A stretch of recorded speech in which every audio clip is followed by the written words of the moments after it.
participate in another Osmin meeting and to build on the very successful meeting between the President and the Prime Minister, and including the historic critical minerals deal that they delivered.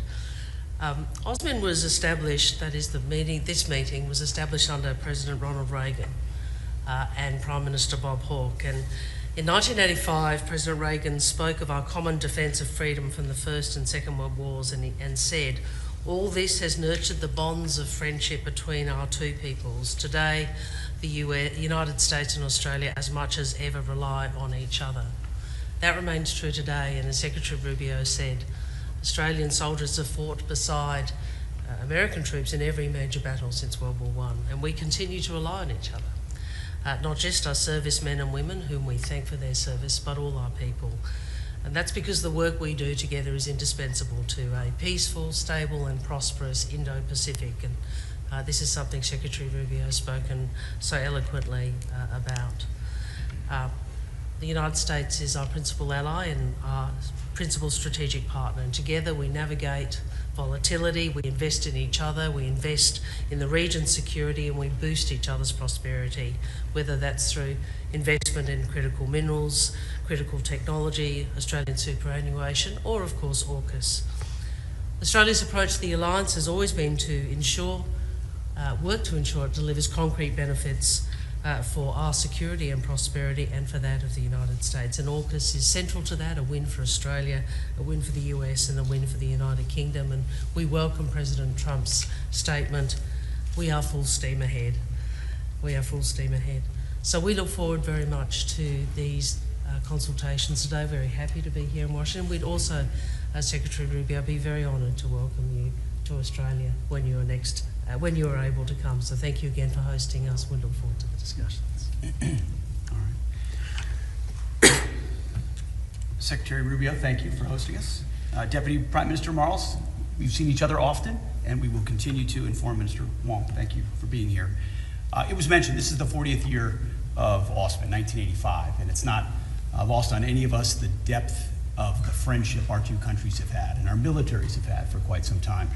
And it was Ronald Reagan who, just like the Trump administration, put a practical application to that partnership 40 years ago by ensuring that our leaders are meeting together regularly to stay on track in rowing in the same direction, because we share the same values, the same neighborhood, both Pacific nations, and our leadership's coming together on a regular basis is a reflection of that. So on the defense side, we're working on force posture, we're working on defense industrial cooperation. First on force posture initiatives, we're upgrading infrastructure on air bases in Queensland and the Northern Territory that allows for additional US bomber rotations. We're upgrading logistics and infrastructure in Darwin so more US Marines can do rotational deployments and pre-positioning MV-22 Ospreys. This establishes new and resilient logistics networks across Australia. We're deepening our cooperation on the defense industrial base, cooperation on guided weapons production and lethal capabilities, 2-year roadmaps on Australia's guided weapons and explosive ordnance enterprise, groundbreaking cooperative actions on things like GMLRS, guided missile launch rocket systems and precision strike missiles. And we're working toward co-production and co-sustainment of hypersonic attack cruise missiles, co-sustainment, air-to-air missiles, cooperative programs across the board, including Mark 54 torpedoes. We're also building on the historic framework and critical minerals cooperation that's been mentioned already by President Trump and Prime Minister Albanese, signed in October. Critical minerals and rare earths are a huge part of ensuring both countries can operate the way we need to in that region and around the world. And finally, as we move, as was mentioned, full steam ahead on AUKUS, we applaud Australia's upcoming delivery of an additional $1 billion to help expand US submarine production capacity. We're strengthening AUKUS so that it works for America, for Australia, and for the UK. There's a lot we're going to do together in the months ahead. This meeting will be, as was laid out by President Trump, as I mentioned at Reagan just a couple days ago, these are practical, realistic ways that our two countries can come together to ensure that we provide peace through strength for both of our nations. The stronger we are together, the more we can deter the kinds of conflicts neither of us want to see, and this is a deepening of that partnership. Grateful to be here. Thank you. Well, Secretary Rubio, Secretary Hegseth, Marco Pete, on behalf of Penny and I, thank you very much for having us here in Washington today. It is a real pleasure to be here in the 40th anniversary of Osmin. Our relationship with the United States is the most important relationship that we have, and indeed our alliance with the United States is really the cornerstone of Australian strategic and foreign policy, and today is an important moment to take that forward again over the next 12 months. We are living in a much more contested world where it really matters to be doubling down with friends and allies, and obviously America is front and centre and foremost for Australia in that respect. We are very grateful for the meeting that happened between Prime Minister Albanese and President Trump a couple of months ago. It's very significant in the context of the relationship. I think also President Trump has given us the motto for our meeting today, which is full steam ahead. And it is very much full steam ahead in terms of the alliance, in terms of the progress on AUKUS, in preparing ourselves for the establishment of the Submarine Rotational Force West at the end of 2027. That is a significant moment in the journey of AUKUS.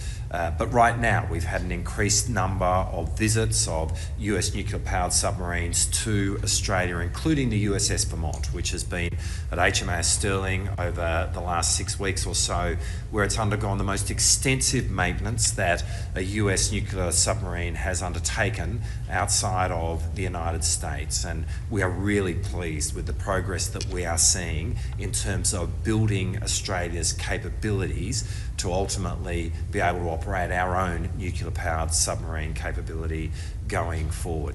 At every Osmin meeting that we've had since 2022, when Penny and I first started attending these Osmin meetings, a central part of what we have sought to do in the defence space is to increase the US footprint in Australia. And this Osmin will be no different, as Pete has just taken you through, be it infrastructure which enables greater bomber rotations in Australia, or be it what we are doing in terms of enhancing logistics capability of the United States in Australia, having more American equipment be stored in Australia, for example, the Ospreys. These are just examples of what we are doing across every domain.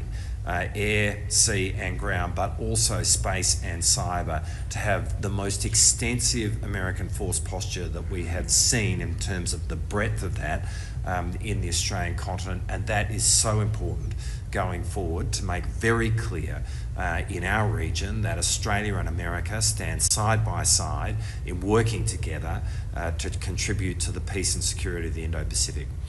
As we meet today, there are almost 900 Australian servicemen and women who are embedded in the United States Defence Forces across the US. Indeed, the deputy commanders of the US Army, the US Navy and the US Air Force in the Pacific are all now institutionally Australian. And that is an example of the degree to which our two countries work so closely together in respect of defence. Penny and I are really looking forward to taking our relationship and our alliance again forward in the meetings that we have today. We're working really well with this administration, and we are very excited about working with you, Marco and Pete, to take the alliance forward into the future. Thank you. Thank you very much. Thank you. Thank you.